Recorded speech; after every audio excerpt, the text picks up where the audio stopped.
Bom dia. I now used half of my Portuguese. The other half is coming at the end. But I'm glad you're all here, and I'm pretty impressed by that crowd. I've been to a lot bigger countries with a lot less user community meeting in one place, which is a very nice thing. Actually, Rui's slide to introduce me was much better than my introductory slide. Mine says work. Work is a really bad word. People don't like it when they sit in the audience. I should have said have fun with imagery or get new insights with imagery. But actually it is work too, and it's my main work. Like about 70 of my colleagues at Esri Inc., they solely work in the field of imagery, plus people in sales and business development and all that. We actually have sort of one of the biggest imagery companies within our big company nowadays, and I hope that's to your benefit, because that's what it's all about. I mean, supporting your work when you work with imagery. I will be behind my PC sometimes because I want to do some things live, and so I mixed up the whole technology stack here to make that possible. I don't want to talk too much about just imagery, because for some of you, imagery has completely different meanings. I want to talk about the idea of integrating whatever information you need from that imagery into your geospatial infrastructure. So if colleagues from military down there, they might have a completely different need. Very quick, rapid situational awareness response, a drone coming in, half an hour later you want all the stuff distributed.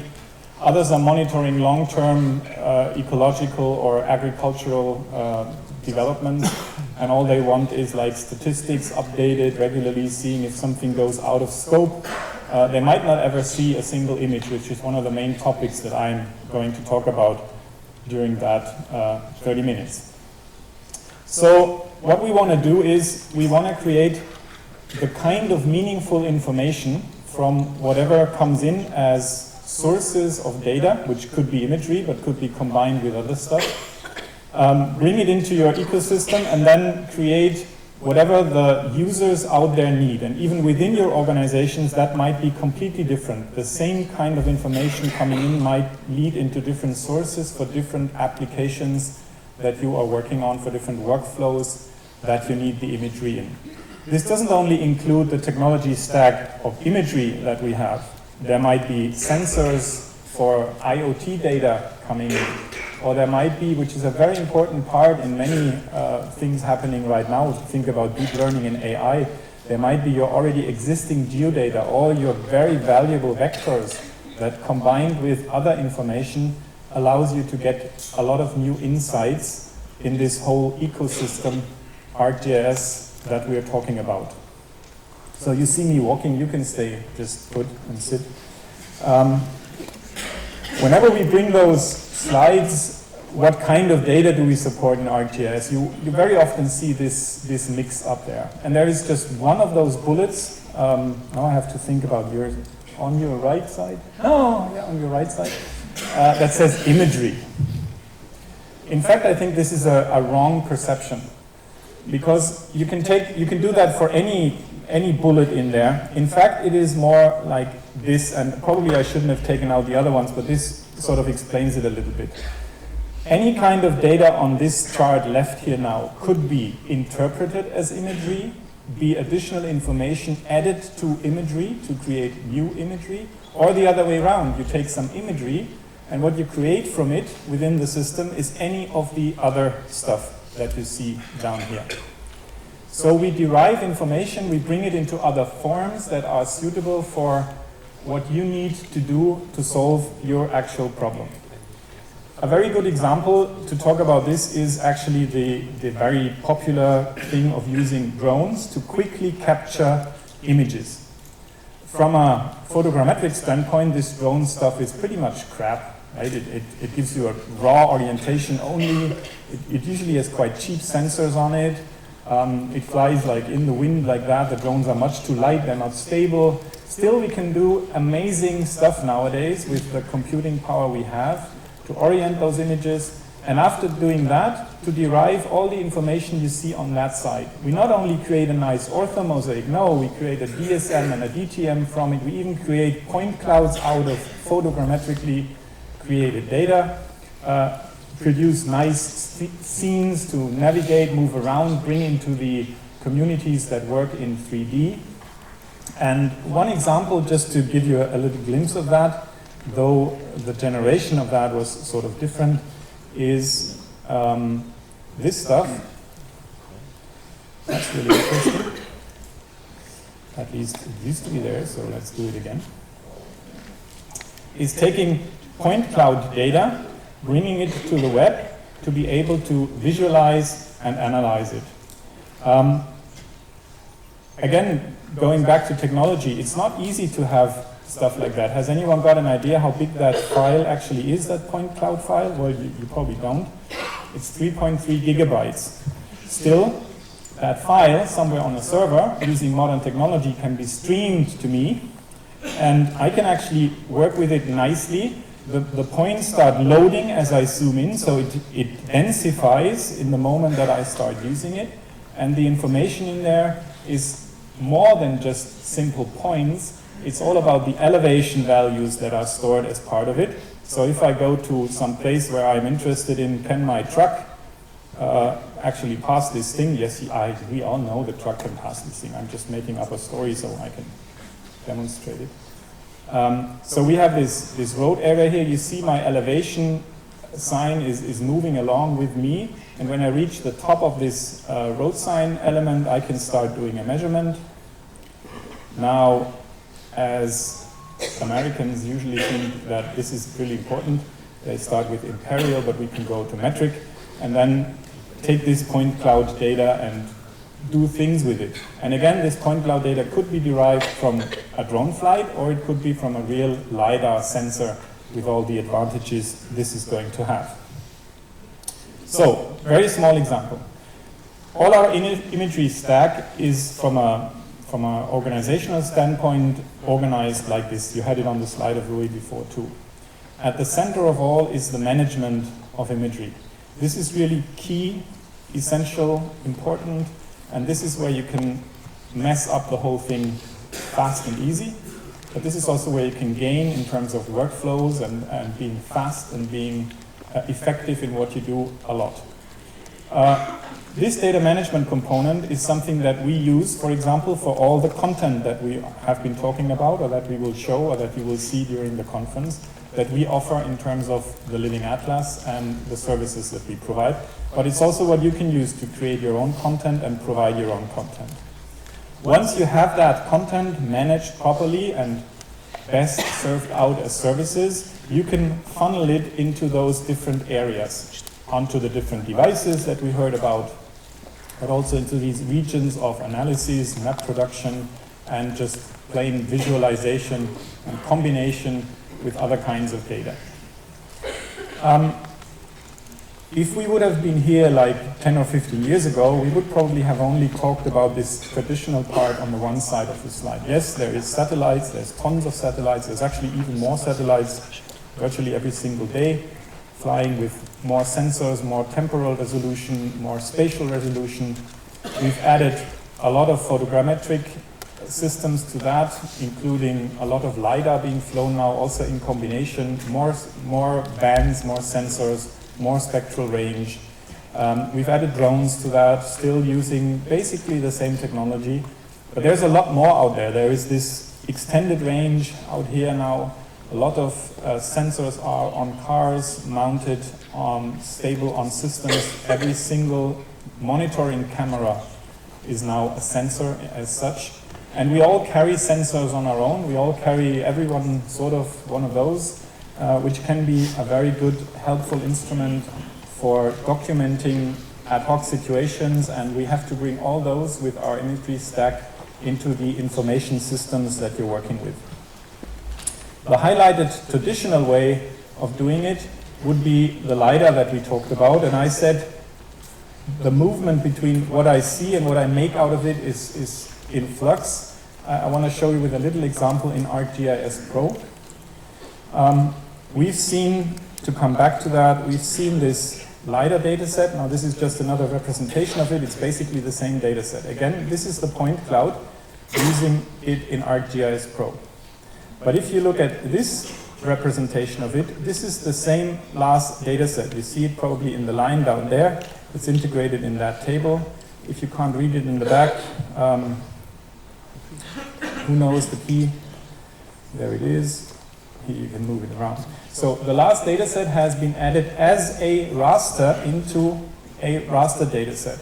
Now, why do I do that? Well, last carries a lot of information, ground information, elevation information, maybe a classification of buildings, vegetation, and other things. If I have that, our system allows it to interpret it that way. So in this representation as a mosaic data set, I have put the last file, and now I can use it in different ways. And that gives you another very important part of our strategy. That is dynamic application of functions to data to derive new insights. So if I look at other representations of this data, well, this is the representation as a terrain as I have. What about the same data set, but now represented as, did I choose the right one? As a digital surface model. So checking this out, let my computer warm up a little bit, and take the same data set. Now, make me stop a little bit. Wake up, little Susan. When we checked the microphones, I started singing when I had a problem. I'll spare you this. So this is the same last data set, now interpreted as the surface and having the elevation information in a raster form. Well, once I have it in a raster form, I can continue evaluating what I want to do with it. So another processing template I have in here, for example, is if I have these elevation data sets, if I know ground, well, then I can start classifying the data.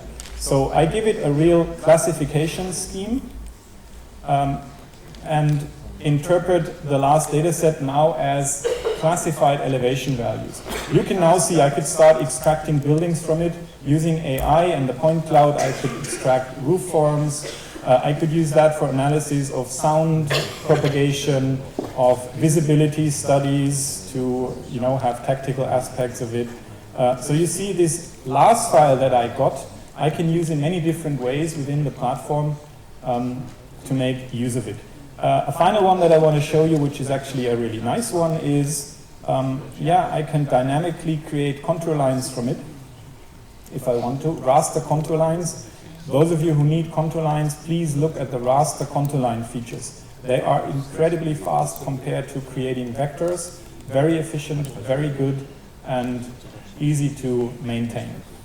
If I update that data set with the new information, they will be up to date in the second I call the next image of it. So an example of ArcGIS Pro, by the way, for those who still use map, you can do the same things in map since years. It's nicer in Pro though, you should try, for sure. So, second example of a sensor. I mentioned that every one of us is a sensor.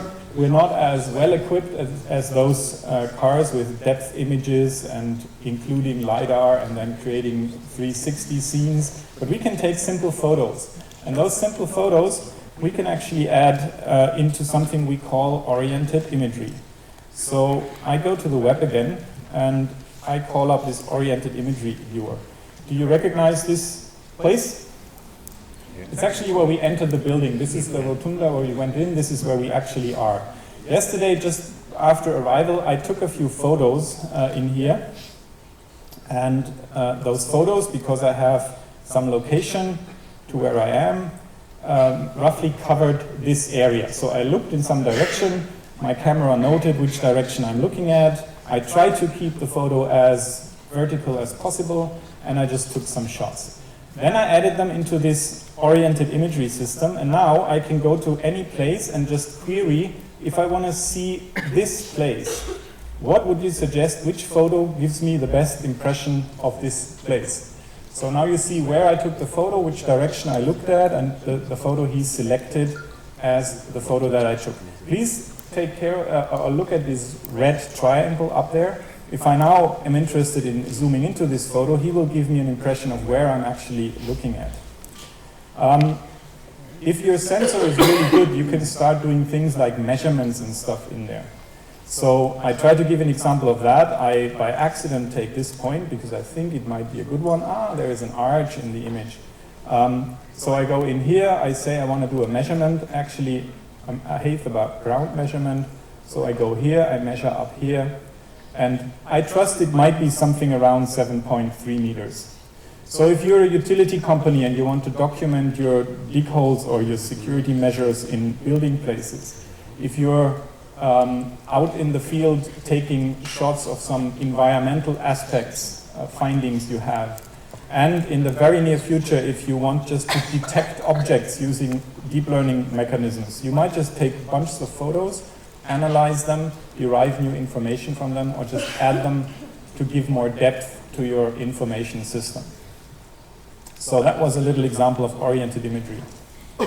Now back to what we call Earth observation data in the more classical form. As I said, we have a lot of data available to you as services via the Living Atlas. I want to have a closer look at Sentinel-2 also to continue in the story rather for some future aspects and give you a rough idea of this Sentinel-2 service that we have there. It currently has about 4.2 million scenes in it, Sentinel scenes. We try to keep it a little bit better performing by caching away some often requested stuff, which is only about 22 terabyte of space needed, and we refresh that cache every 5 days. So if you go to Lisbon and you do it after we deleted the cache, it might take a little longer. The data is in the Amazon Frankfurt center from Amazon. You see here. The whole problem of these data sets, and that's an increasing thing that we're all facing in the future, is there is so much of it. The real amount of Sentinel scenes available now, Sentinel-2, yesterday was 9.8 million. You see the data amount there, and if you just limit it down a little bit to Portugal as a country, if you don't care about cloud cover, you have 5,000 scenes. Today it will be like 5,100 probably. And if you just take very good scenes, no clouds, you're still at 1,500 scenes that you have to evaluate and think how to use them, find the best ones for you, find time slots that you think are suitable. I want to give you an example, a full workflow of how you could do that. I'm using only the web platform. You could basically do the same thing in Pro with a few different steps. So what I'm starting with is a simple web application that I created, and I only created that for one purpose, for this button here and for the map extent already there. I'm using this to query the Sentinel-2 services we created on Amazon. So I'm in some area here, and what I'm interested in is actually images that have been taken between July 10th and let's go to August 3rd this year. I currently don't care so much yet about cloud cover, and I'm interested especially in that area. Now, this service is searched for. As I said, there is more than 4 million scenes in that service, but only a limited amount covers this area. And what I get now is information on scenes that match this area that meet my current search criteria. I will actually reduce my search criteria a little bit. I'm not interested in really cloudy stuff, so I don't want more than 10% clouds. The timing is quite good. And now I need coverage of my area here. So this one looks actually pretty good. If I check it out, it's from 3rd of August. And if I want to have a preview, a quick snap of that image, I can see, yeah, it's decent quality, it's a good time of the day, it's cloud-free. I want to use that scene when I work now in the near future. And then I need a second one. This one doesn't look too bad too. Date also 3rd of August, only 3% cloud. Give me a preview. Very nice, adds to this first one pretty well. I also add that to my virtual card. I would have more selections down here. If you want to do a temporal stack of data, you could add more. But it's just for the example that I'm fine with those two. I will review that. I have those two scenes. I want to know now We call this Rui, because that's the name that I can write. So the name of my map is Rui. I have created a folder called Portugal, and this is about Sentinel, and you can imagine it's the fire spot that I saved before. I create a web map from it. This is all I've done. Now that I have this web map, I can actually look at it immediately. So this is the management interface for my web app. I don't even want to look at the web app. I want to create an application immediately from it. And for that, I use one of the existing templates, because I'm not an HTML programmer, nor do I have any idea of how to do that in other ways. Yes, now you're disappointed. You thought the Esri people know more. No, I don't. So I use the image mask application to use my two Sentinel scenes. It's a ready-to-use web application that I create. I still call it Rui, but this time Rui web app. Leave the rest as it is, and I'm done. And now this application has some questions to me, like how do you want to deal with the stuff that you got, in a simple line of things that I can fill in here. And the only thing, for the reason of time, that I want to do is do the minimum requirements. Yes, I want to work on my Sentinel scenes that we talked about. I want to do masking of data. I call this image mask, that's fine, with a slider and drop-down list. I want to do the soil-adjusted vegetation index, and I could use this one, but it's nicer like that. I want to do a custom index, which I call the Portugal burn index. And I, by accident, know that I need band 8 minus band 13 divided by band 8 plus band 13. And the only other thing, that in case I had more data in there, I want to be able to select by date. And that's actually it. That's all I want to set for this little web application, and I want to launch it.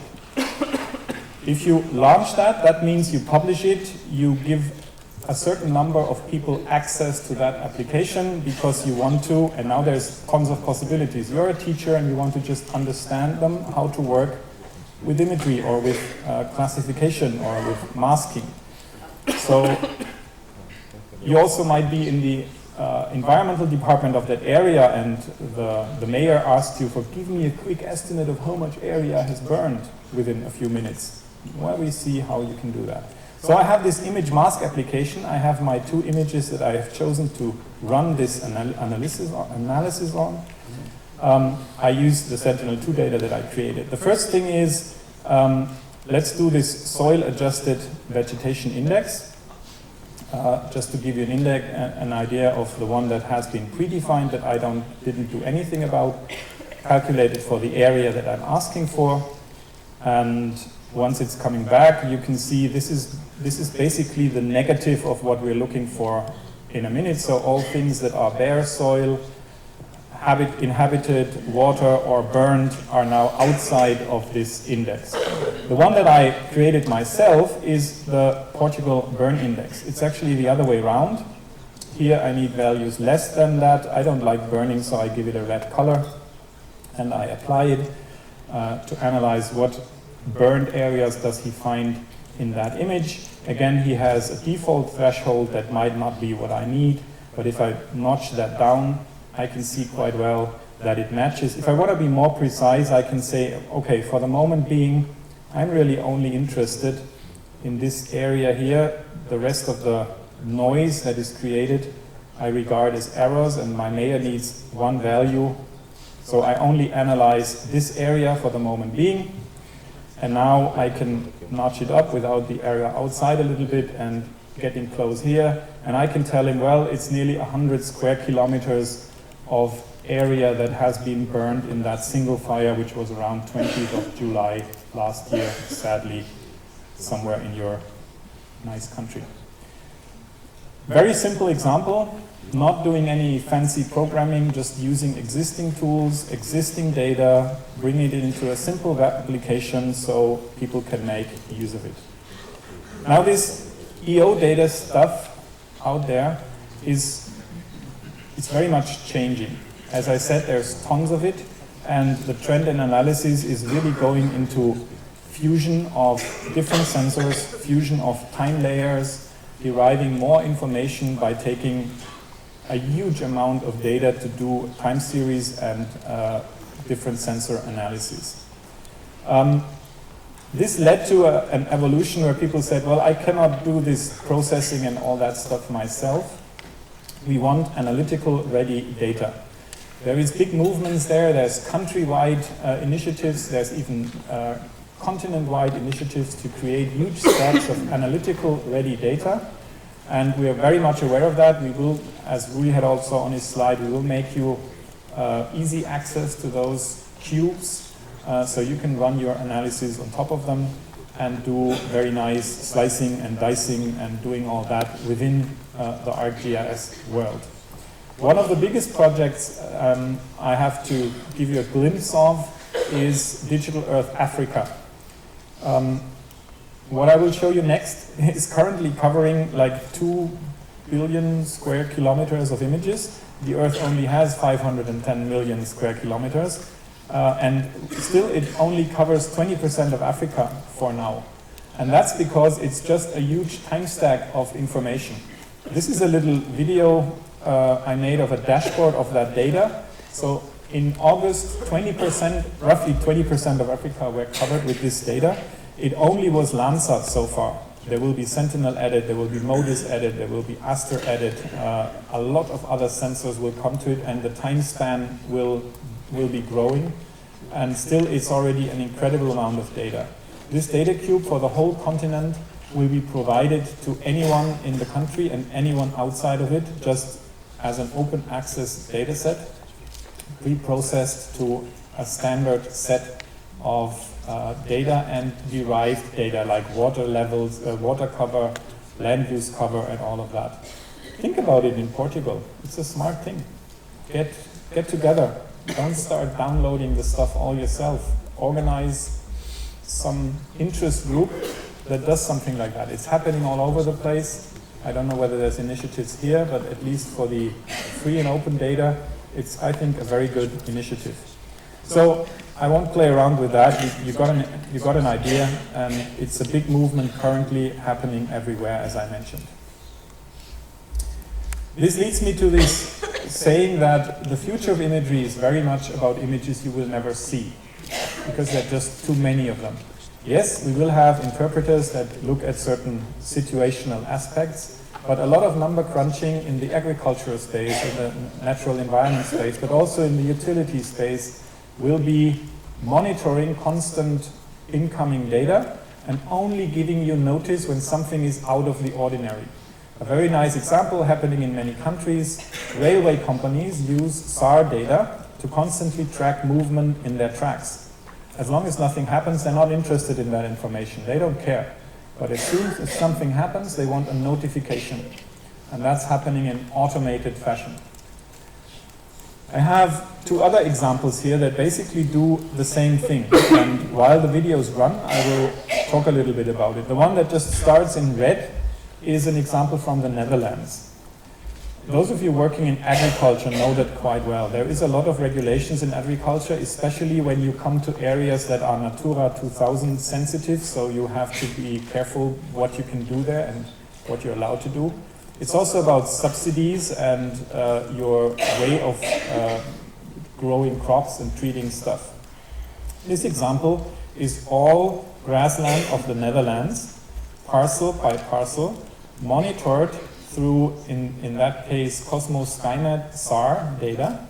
And it's a post-processing of 1 year of SAR data, which ends up with an information system, and that's where we come together again. This is ArcGIS, a portal, that delivers for every single parcel exactly the days when these areas have been mown, how often they have been mown, where they mown too close to the earliest allowable date because of nature protection, where they mown too often.